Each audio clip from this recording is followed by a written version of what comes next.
all over the place. I have no plan. I can't focus. I'm so distracted. And then I thought it is a reset, a refresh. If the previous month didn't go well, dust yourself off and pick yourself up and start looking forward to and making a plan for this year. Welcome back to my YouTube channel. If you're new here, welcome. You'll love it. If you're not new, welcome back. Today we're doing a monthly reset. Now, what is a reset, you ask? Great question. A monthly reset is us sitting down and talking about and reflecting and looking at the previous month and also making a plan for the new month. It is a monthly reset, a time to strategize, plan, and think goals and setting the plan for the new month. Now, why is this even important?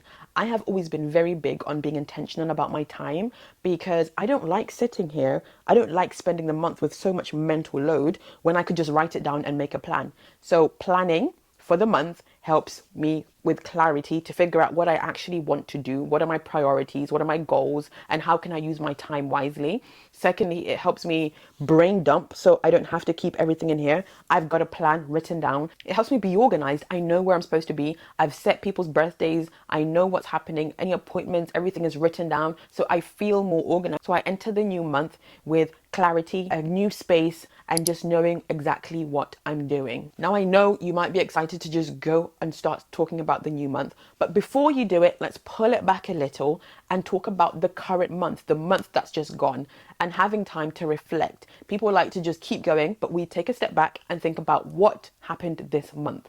What did you do? How did you feel? And write it down. Whether you're typing or you like to write, get in a quiet space and think about what happened this month. And just look back, whether it's you looking through your camera roll, which is one thing I love doing, or going in the month, but just really reflecting, how did you find the month? How was it? How are you feeling ending that month and getting into a new month? What worked? What didn't work? What are the lessons that you've taken away? Having time and being still and thinking. I find it really difficult sometimes because the world is just so go, go, go. You go to work, you got children. Well, I've got children, and I realize if I'm not intentional with making time to just think, I find myself on autopilot a lot. Even driving, I don't even think about it. I'm just on autopilot. Spending time and being intentional about setting time to reflect on the month is really important. And you get to learn and you grow and learn more about yourself as well. So take time out, reflect. And when you're reflecting, an important thing is gratitude. I love just taking time out, listing all the things I'm grateful for and spending time thanking God, because if it wasn't for him, I wouldn't be here. Thanking God for what he did, for who he is, and being grateful for my life and what he's doing in my life. Regardless of whether it was a really good month or it was a challenging month, being intentional about thanking God for the month, for the previous month, and also thanking God that you're entering a new month. Reality is there are people that started that old month, the previous month, but didn't finish, or they had worse circumstances than you. So expressing and having a mindset or an attitude of gratitude, just saying, God, I thank you for this month. Thank you for keeping me. Thank you for keeping my family and for protecting me. I thank you that I got through, or I'm going through whatever this challenge is. It really goes a long way in your relationship with God. When you're reflecting, think about maybe it's business or finances or relationships. Think about health. Think about your relationship with God. Think about all of these areas. And also taking time out to just celebrate the wins, celebrate the achievements, celebrate how far you've come. If you wanted to lose some weight and you haven't lost all the weight, celebrating the things that you did do as opposed to just focusing on what you haven't done. So celebrate your wins, celebrate the successes, your own personal development. Think about your well-being. Think about all of these things and think, how did it go? How was the month? I always encourage people to set intentions or set goals for the month, whether it's in finance, whether it's about your health, whether it's about your holidays, just having things at the beginning of the month that you say, I want to do this month. And then using this time to then reflect on it and see whether you've accomplished it or whether you've made progress, or maybe it was just really busy and you didn't make time to, and figuring out what can you do differently, or how can you think differently in this new month. So now let's get into the new month. The first thing I do is I look at my calendar. I sit down with my calendar on my laptop and then I think, what is happening in this month? Like, what's already happening? Looking at birthdays, events, date nights, spa days, church events, and I fill those in the calendar if they're not there already. Somebody called me yesterday and asked me what we're doing for this person's birthday. I was like, oh my gosh, that wasn't in my calendar. So I had to quickly put it in my calendar and make a plan. So what is already happening, what already has your time, and putting it in the calendar? Why would you keep dates and things and information in your head when you can write it down, and it just relieves the stress and the memory of you forgetting something because you didn't write it down? So write down, think about all the important things. It could be children, do they have any meetings or events or appointments? They need a dentist appointment. Whatever it is, write it down and write the date and where you need to be at what certain date. And this is also scheduling days for self-care or days for date nights or things that you do for your own well-being. It could be getting your nails done. When do you want to get your nails done? When do you want to get your hair done? When do you want to get your lashes done? And scheduling it in, not just going out on a whim, scheduling it in so you know that you have to book that appointment.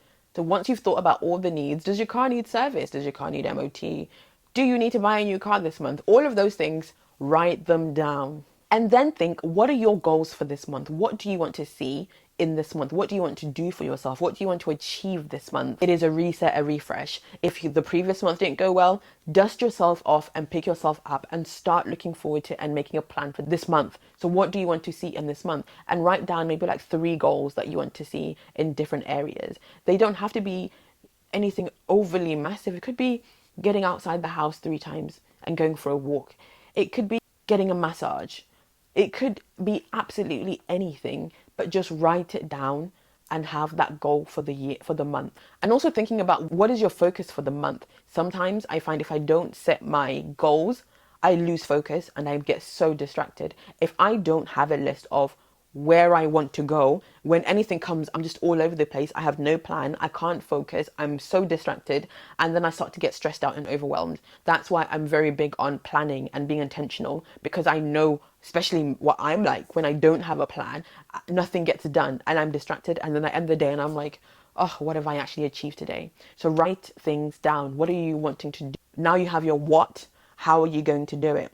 If you want to lose weight, that might mean going to the gym, putting in your gym days every week for the month. If you want to post content, putting that in your calendar for the month. Thinking about all of these things and just being organized. And it might be that you need to go back to your vision board or the vision that you set or your goals that you set at the end of the year.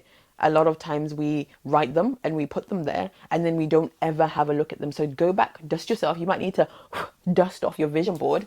Go back there as a starting point. What did you put on there and how are you getting on? If you're not getting on, this month is the time to start. Write down the goals that you want to see for this month that will help you achieve the goals that you've put on your vision board or that you've put for the next quarter if you're planning quarterly. Are you on track? If not, how do we get you back on track? To have your what, which is what you want to achieve this year. Think about how are you going to do it. Break it down. Do you want to buy a new equipment? What does that mean? It means saving money, X amount of money, and buying it on such a date. I'm going to buy my camera on the 15th of this month. Have dates and put them in the calendar of when you're going to do it. Instead of saying, oh, I'm just going to do it. When are you going to do it? How are you going to do it? Who's going to help you? And asking yourself all of these questions will help you get clearer on your goal and will help you move towards it. And then once we've done that, we talk about the B word. Yeah, that word. The B word. A word that sometimes makes me cringe. But this is, and it really shouldn't because I'm a whole adult, but this is a budget. Yeah, that word. Budget for your month. I've spent my teenage years, and my mum likes to remind me this, I spent my teenage years living my best life. I had no budget, no concept of money until I got married, and then I realized, wow, there's a thing called a budget. So now I sit down at the end of every month and make a plan for your money. What are you doing? Look at what you've put on the calendar. Look at how much you get paid. You're going to need this amount of money for this spa day. You're going to need this and this and this. And write down a budget of what your expenses are, what your costs are, what's your fund money, money that you're going to use, what is the money for your mortgage, for your council tax, for your bills, for your children, and allocate money for that. How much money are you saving in this month? And really just being intentional and having a plan. It's difficult to save if you don't plan to save. If you don't have a plan for your money will have a plan for you. And other people will have a plan for you.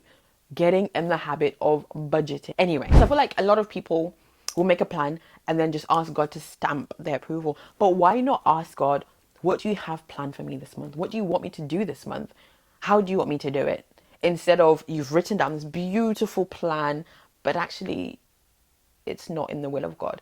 So inviting God into your planning process, and when you're sitting down making the plans, inviting him and involving him and asking him, God, what do you want me to do this month? This is what I was thinking about doing, but what do you have to say about this? Super important. It will help avoid unnecessary changes, frustrations, and all of that good things.